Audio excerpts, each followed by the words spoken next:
गणपति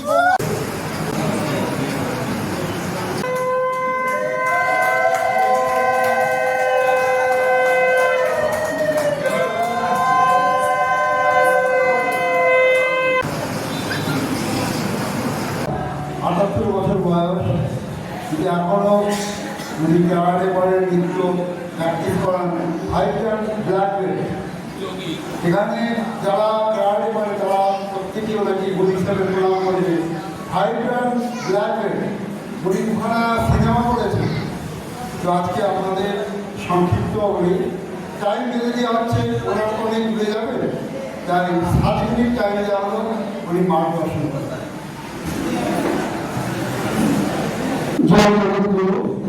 যাদের গীতার একটা অক্ষর মনে আছে তো জানবেন, দেবকী পরমানন্দম কৃষ্ণ বন্দে জগৎ গুরু।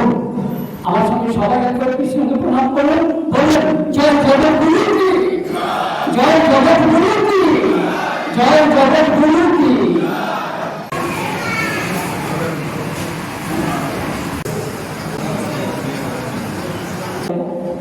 তো আপনাদের সকলের শুভেচ্ছা। আর আমার প্রথম যোগীগুরু আমার গর্ভধারিণী জননী এবং জন্মদাতার পিতার আশীর্বাদে আজকের ৭৯ বছর বয়সেও মেরুদণ্ডটা তিনি সোজা করে রেখেছেন। এই জায়গাটা আনতে পেরেছি। যে জাতি নিজের মেরুদণ্ড সোজা করে বসতে পারে না, সে নিজেকে জায়গায় একটু করে আর অন্যকে জায়গায় একটু করে। আমাদের ইংরেজিতে একটা কথা আছে, চ্যারিটি বিগিনস এট হোম।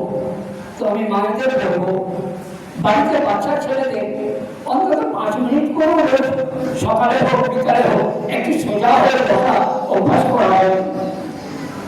দাঁত মারতে শিখিয়েছিলেন ছোট থেকে, তাই না? সে তো পারত না।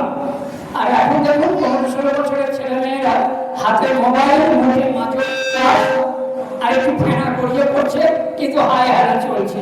দাঁত মারলে তার সময় নেই। ছোট থেকে অভ্যাস যোগ, গীতা সর্বশ্রেষ্ঠ যোগ অভ্যাস যোগ। সেই অভ্যাস যোগে বাচ্চাদের জন্য আপনারা নিজেরাই গুরুকুল হয়ে উঠুন। আলাদা গুরুকুলে আর আপনাদের পাঠাবার প্রয়োজন পড়বে না। বাচ্চাদের লাইন দিয়ে বাসে করে স্কুল যেতে পাঠাচ্ছেন।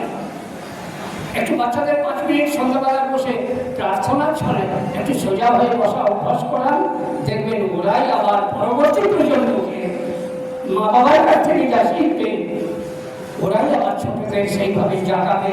এটাই হলো আসল হিন্দু জাগরণ।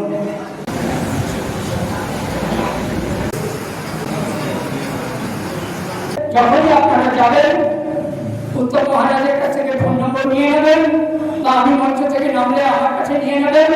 তারাপীঠে আমাদের গোড়ানন্দের সেবা অনুসারে আপনাদের সমবেত সকলকে রইল সাদর আমন্ত্রণ। ফোন করে যাবেন, কারণ আমাকে বাইরে আগে ভাগবত গীতা যোগ ইত্যাদি নিয়ে ছুটতে হয়, একটু জেনে নিয়ে যাবেন। জয় জগৎগুরু, জয় জগৎগুরু, জয় জগৎগুরু।